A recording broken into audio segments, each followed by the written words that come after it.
Hello, everyone. I'm your host, Shari Altergott, the Chief Experience Officer at the CX Edge. Welcome to our first podcast of 2021. We could not be starting this year off with a more exciting guest. I'm very excited to welcome Gary Moore. Gary Moore is known in the industry. He retired in 2018. He was president of Material Handling Equipment Company, which he sold in 2006.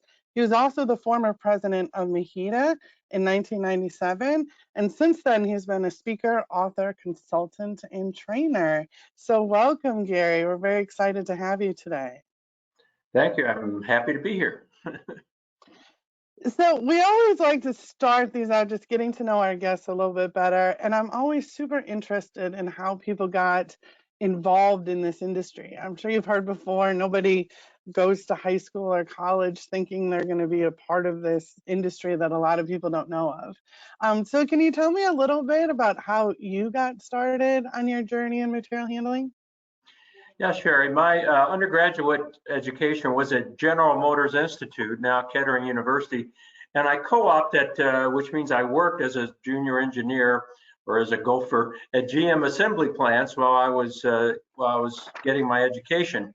And to get out of GMI with a degree, you had to write a thesis, and my thesis was on forklifts in the plant, how to convert from internal combustion to electric. I was an electrical engineer. I almost electrocuted myself 3 times, and I thought, well, electricity may not be my thing, but I kind of like forklifts. So after I got out of Purdue with a degree in management, there was a job posting with a forklift company. At that time, Alice Chalmers. It sounded like a good fit to start, and it was. So I started. Wow, that must have been one of the first papers on forklifts, I think. I haven't heard too many of I've still got it if you need it. So we might have to refer to that. Um, so you sold your company in 2006, and then instead of retiring in 2007, you wrote a book specifically for material handling, objective-based selling: how to sell more material handling equipment. So I love the concept of what you talk about in objective-based selling. Can you explain that methodology a little bit further?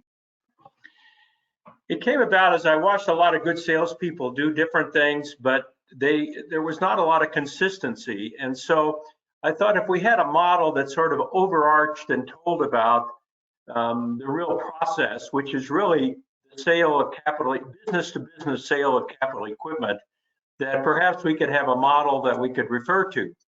And the tendency I saw of material handling salespeople, especially those involved in selling the equipment, is to try to tell the customer everything they can about their equipment. My forklift is better than your forklift. My conveyor is better than their conveyor, and so on. And what I realized is most customers really didn't want to know that much about the stuff, the forklifts or whatever. That what they wanted to know about was how this equipment and the process was going to help them meet their objectives. And what I learned was that customers have really 2 sets of objectives. First are the business objectives, so better order picking, lower maintenance costs, better rate of return, whatever. But they also have personal objectives, things like they want to get ahead in their company, or particularly they want to do business at the capital equipment level with people they can trust. And so the idea was to put together a model that showed how, instead of just telling the customer everything there is to know about the equipment, let's learn what the customer's objectives are, business and personal, and then show the customer how they can meet their objectives by acting on our proposal. There are 4 key elements to objective-based selling, and I learned these essentially from a lot of good salespeople and then synthesized this into a model. And the first is open-ended questions. And objective-based selling teaches about 100 open-ended questions to learn what the customer's objectives are, their parameters, what their decision-making process is. I don't like decision maker. We use terminology like decision influencer because in capital equipment, almost always more than one person is involved in the decision. And so it's about 100 open-ended questions. Of course, you don't ask them all at once and you don't ask them rapid fire, but you need to learn what's happening with the customer. Second is you need to build personal, professional relationships. because selling even at the capital equipment level, maybe especially since trust is such a big deal, the relationship is important. And it's not necessarily a friendship, but it's a personal, professional relationship. Third is to create a sales proposal that sells instead of just quoting. Many material handling proposals are really just quotes. List the equipment, the price, tell everybody how good we are. Instead, we create a proposal that sells and sells to people we can't meet in meetings we can't be in, because often, I would say most of all, as the bigger proposals, the bigger projects, the decision is not made when you're in the room. It's not like, well, do you want it in red or blue? Okay, I'll take red, close. It's a much more complicated situation, and you often aren't there. Who you're dealing with says, well, I got to get with my committee, or I'll get back to you, or got to talk to my boss. And so what speaks for you in those meetings you can't be in to people you may never meet is your proposal. And the fourth thing is to conduct a customer Scrum meeting where you can. And if you can't, then to review the proposal with the customer step by step. So that's sort of where objective-based selling came from, and those are the four key elements. Open-ended questions, building personal professional relationships, creating proposals that sell, not just quote, and conduct customer Scrum meetings or proposal reviews. I love that, and I think you hit it right on the head, and a lot of mistakes that I've seen and some great things that I've seen people do. I've always been really impressed with this industry and their ability to build relationships. I think as opposed to some other industries, they're some of the strongest relationships with company and clients that I've ever seen at some companies. So I think that's awesome. Going back to, I thought it was really interesting what you talked about with the quoting. And I agree with you. I think it's a mistake that a lot of companies make in having these sort of what I would call canned proposals that you just plop in a number or a spec and everybody gets that same sort of thing. So how do you keep a certain level of brand consistency, but also make the quotes as personalized as possible? Well, first, you never use the word quote, Shari, because a quote is a price and the low quote gets it. So we never use the word quote or bid. Those are an anathema to us. We use the word proposal because a proposal is a way of doing business, whereas a quote's a number and a delivery. By the way, I suggest you never put delivery in your initial proposal. Why is that? Well, first of all, it's going to change by the time they buy it. And second, you want to engage with them. So if you don't see if they don't see the delivery, which everybody wants to put on a quote, 3 to 5 weeks. Well, is it 3 or 5 or what is it really? So you just leave that off because you want to engage them in conversation. And if they don't see it, they're going to ask that question. So the way you personalize, the way you build your brand is, first of all, there is a template for the objective-based selling proposal. And you can do it in 1 page, you can do it in 3 pages, which I call the sandwich, or multiple pages for a large project. And of course, at some point you have a sales pitch, but you only have the sales pitch, which is the brand thing you're talking about, after you've identified their objectives and fed them back to them. You start your proposal after a letter of transmittal, which is personal, 1 page, signature at the bottom, because that's personal. And then as we understand them, your objectives are, and you list their objectives. You're feeding back to them what they've learned. And then you have parameters. You get 5 points just for using the word parameters. That's the numbers, the capacity, the size of the box, whatever it is. And then you essentially say, based on these objectives and these parameters, we recommend the following. And then you do the sales pitch after that. Why yours is best. You always have a list of references, other people you've dealt with on this type of proposal. So the brand really is in the proposal itself, which is a professional document, as opposed to a quote. By the way, we never use that word. I think I mentioned that. Instead of a quote with how great your stuff is. So it's the document, in a sense, is your brand because you're building confidence as you work through the proposal. Yeah, I think that makes a lot of sense. I've heard before that nobody actually wants to buy a forklift. Everybody just wants to move their product from A to B. And they don't care how they do that, and they don't care what color it is that moves it in that perspective. But their objective is to move it. And Shari, we're not just, I mean, I started out in the forklift industry, but I ended up with conveyors and loading dock equipment and systems. So this is not just a format or a model for forklifts, even though that's sort of where I started.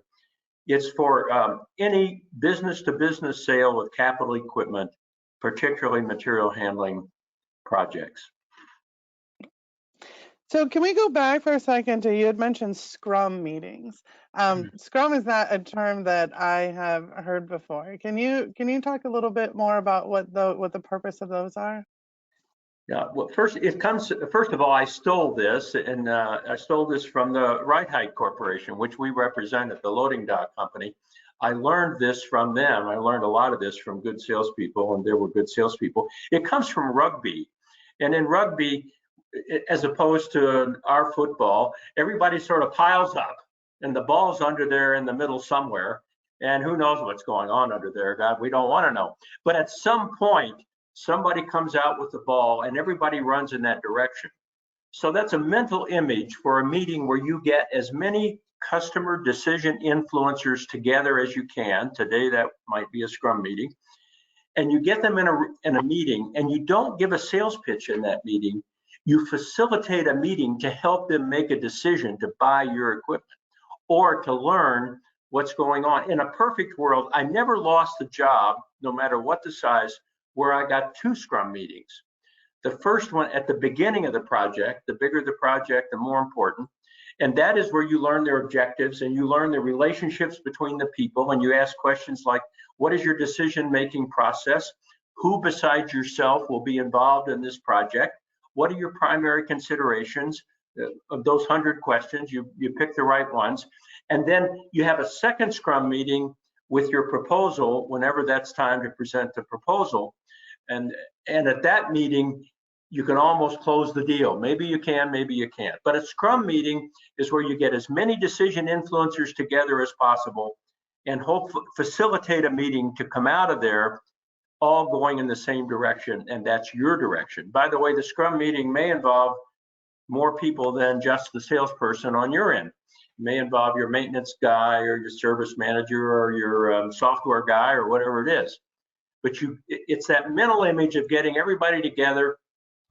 You facilitate a process, and then you all come out running in the same direction, hopefully your direction. I like that. I might steal that from you. I like the Scrum meeting concept. So staying in sales, but switching gears a little bit. I mean, obviously our environment is different now than it was in 2007. But then on top of just a change in culture and environment, we have the current pandemic. And I think in the world of sales, a lot of companies had to shift some sales strategies in 2020 and most likely through most of 2021. How have you seen the pandemic? Do you think the pandemic will really shift sales strategies in the future? Well, of course it will. I, of course, can't see every way that's going to do that, but I have a couple of ideas. One, your online presence as a company and as an individual becomes ever more important. I mean, back in the good old days, I mean, we'd go out to, we'd take our salespeople out to a warehouse area where there were a bunch of warehouses and just go door to door and find out who was in charge and, who we ought to be talking to. Well, of course, you can't do that. Probably couldn't do that 10 years ago. But your online presence becomes your company's presence. And it's the company as well as the individual. I'm not big into social media, but you have to be into LinkedIn, and you have to choose very carefully how you're going to present yourself digitally. A second way, of course, I think the pandemic is going to mean this trust thing is even more important. That people, if they can't meet you or can't, go with you to the restaurant or whatever you do to develop those relationships in the past, you have to learn how to develop relationships in a different way. And there's a couple of ways I see. One is communication. And you have to understand how your customer wants to communicate. That's always been the case, but now it's more important. Do they want to text? Do they want to do email? Do they want to do a meeting like this? Well, you better get your technology straight. I struggled with it a little bit today. I've never done a go-to meeting. I've done Zoom meetings, I've done FaceTime, I've done whatever the Microsoft Team thing is. This is my first go-to meeting. So you better get the technology straight, and you better have multiple technologies. More importantly, you better understand your customer's technology. Another little key thing in communication is there are two kinds of responders. There are instant responders and leisurely responders. I'm an instant responder. I never end the day without emails returned or text returned or whatever. But there are some people who take 2, 3 days, 4 days, maybe they don't respond at all, and you have to bug them a little bit. If you're an instant responder and they aren't, and you're too aggressive, then they may not like that. They may not want to do business with somebody they perceive as too aggressive. So it's a subtle thing, but you sort of have to watch the communication style, not just the technology, but the communication style of the people you're dealing with. I think it makes the proposal that much more important because it's not going to be a paper proposal. It's going to be probably a Word document or something of that nature, a PDF. Again, you better understand the technology. Can they open it? Is it just a quote or is it a proposal? Do they know it's multiple page and they have to scroll down to see the whole proposal? So your communication style and techniques become much more important, and you have to pay attention to it. Just a quick word about the Zoom meetings. MHEDA has a great podcast or webinar, I guess, or video or something. A woman who at the last convention, I don't remember her name, but she did these virtual convention, and she did a whole thing on Zoom meetings, how to be effective. Mm-hmm. One of them is just how you face yourself. I mean, you're very good there. I'm sort of semi-good in terms of in the middle of the screen, your background, the lighting. I mean, those things are important. But another subtle thing is, particularly if it's a multiple Zoom meeting or whatever, people tire quickly of these things. And so you've got to be watching the signals. And if you're getting bored, they're getting bored, you shut this thing down or ask them a question and force them to re-engage. Because people, you said right at the start of this that 20, 30 minutes, people don't want to listen much more than that. Same's true of a sales call. And so it's probably less chit chat and more and you got to watch what's happening to the other person. And if they're not paying attention, then you either got to draw them in or get out of there. So those are a few things I see. Do you think, and you mentioned as one of your 4 keys is building relationships.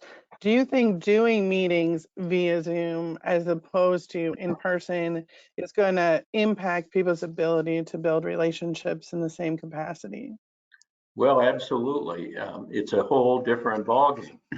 It's one reason why even in today's world, I still send some things by snail mail, priority mail usually or something. Because now, in addition to all this, they have to open a physical document, and there is something to that. So even if you're sending and you can write personal notes in there, I mean, you can send a paper copy of the proposal and then on there write a note or send a card or something that you have to find some way to connect on a personal level. But the biggest thing still is doing business the way the customer wants to do business. And if they want to chit chat, then you chit chat. And if they want to get right to the point, you get right to the point. I mean, when I was president of the company, people would come in and say, hey, how about those Broncos? You all ready for Christmas? And it turned me off immediately because I wanted to get right to the point. But some people, I mean, I had to be told sometimes, Gary, back off my customer. They want to get to know you first. So even if it's Zoom or however it is, to build a relationship, you have to see how the other person wants to communicate, at what pace they want to communicate, and find some way to personally connect. Awesome. Well, thank you. And I want to end on a question that I've gotten a lot from listeners, and especially some of our younger listeners that might be new to the industry or in middle management. And a lot of times there's a big age and experience gap between some of those people and the leaders of the company. So what advice do you have to help others embrace your ideas that you may have? I'm getting a little, I'm not in a company now, but I'm getting a little bit of that experience directly. I'm mentoring a young man. In fact, that's my next FaceTime after this, is a young man who's 17 in high school through a mentoring program who wants to be the first in his family to go to college. And so he's 17 and I'm not. So I've had to learn. I had to learn how to relate there. Well, on a corporate level, first, I'll just say a lot of it has to do with modeling the behavior you preach. You know, you do. I mean, walk the talk has a real meaning. And so, for example, if you're preaching a sales proposal and now you're going with a younger person out to do one on Zoom or whatever, you got to do it the way you preached. And you don't pick on people. I mean, sales can be a real negative thing. I mean, this is one of the things. So you have to be positive. That doesn't mean you don't have standards, but you know, in sales, the old saw is you get told no 5 times for every time you get told yes. Whatever the numbers are, you get told more no than yes usually. And so as a leader, you don't want to be negative. You don't want to reinforce that negativity. You still have standards, but you need to do them in a positive way, and you need to model consistently the behavior that you're espousing. In terms of the generation thing, younger people do communicate differently. This young man, his name is Paz. He never reads an email. It's always text. And so I mean, I know how to text, but that's not my go-to form of communication, but it is with him because that's the way he's the customer. And so I have to communicate the way he does. So a lot of it has to do with modeling whatever it is you preach and then learning how they want to communicate. And you're probably going to have to adjust. It's not them adjusting to the way you want to communicate.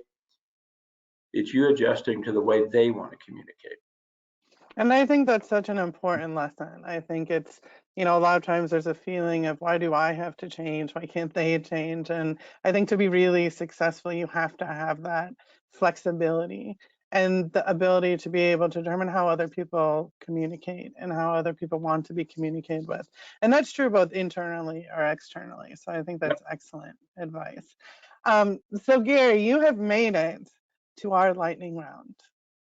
So our lightning round, we like to get to know our guests a little bit better. These are 10 fun questions. First answer that comes to your head. I promise I try to keep these as appropriate as possible. So are you ready to do lightning round? I'm ready. Okay. When you were a child, what did you want to be when you grew up? I wanted to be like my dad.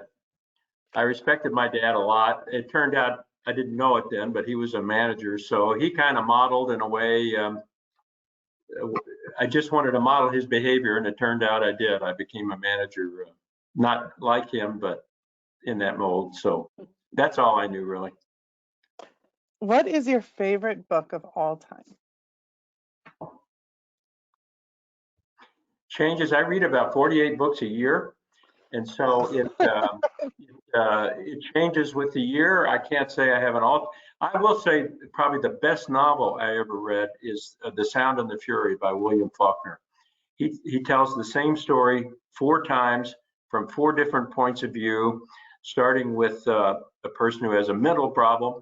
He calls him an idiot, and then to the end we're in the third person. So it's one of the most fascinating books I've ever read. Very cool. Where would you go if you were invisible?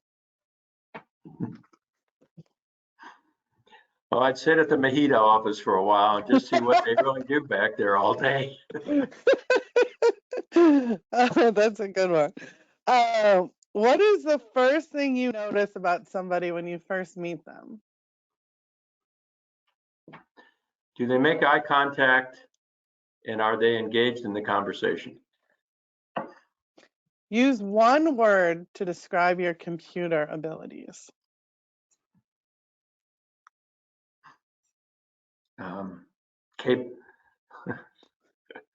Good enough. That's 2 words. That's close enough. If you could teach any grade or subject, what would it be?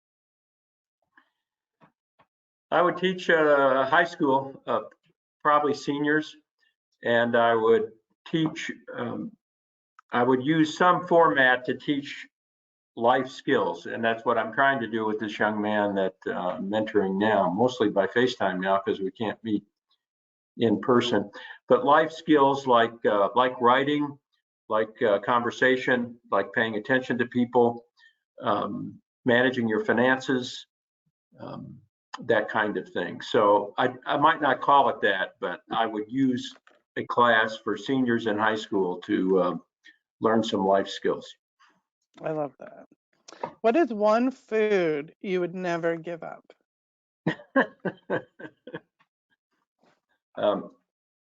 My aunt's German chocolate cake. Oh, that's my dad's favorite. If you had access to a time machine, where and when would you go to? The Vikings. Let's see what they're doing there with the. And I say that because I'm one of the ways I developed some skills is through the Toastmasters organization, which I think you were also a member. Mm-hmm. So I used it. As it happens, I'm in a tall tales contest next week, and I have a Viking hat, and I'm going to take myself back to Viking times and see what happens. That's awesome. Scary. I mean, it seems like a dangerous time, but I'll go with you on that one. How do you like your steak cooked? Medium well. And what is one item you could never live without? I don't think I have that item. I think there are more important things than items. So I would not. There is no such item. That's a good answer. So you have also made it to the end of our lightning round. So thank you so much, Gary. It was so much fun talking to you today. Is there any just closing thoughts you want to leave our audience with? What I really loved about the material handling industry is that you got to see how all the other industries work, because everybody out there in some sense was a potential customer for the kinds of things we sold. Now, that's not true of every material handling company, but you don't sell to another material handling company generally. You sell to a logistics company or a grocery or whatever. So the wonderful thing about the material handling industry is that you get involved in all the other industries out there because they need your stuff. And as I used to say to our employees, the great thing about this industry is that we help people get the right stuff to the right place at the right time with the right training. And that's a pretty good thing to do. Awesome. I couldn't agree more. Well, thank you again, Gary. Thank you for taking time to speak with us today. We really appreciate it. You've been listening to MHEDA Talks with Shari Altergott. We'll see everybody next time. Thank you.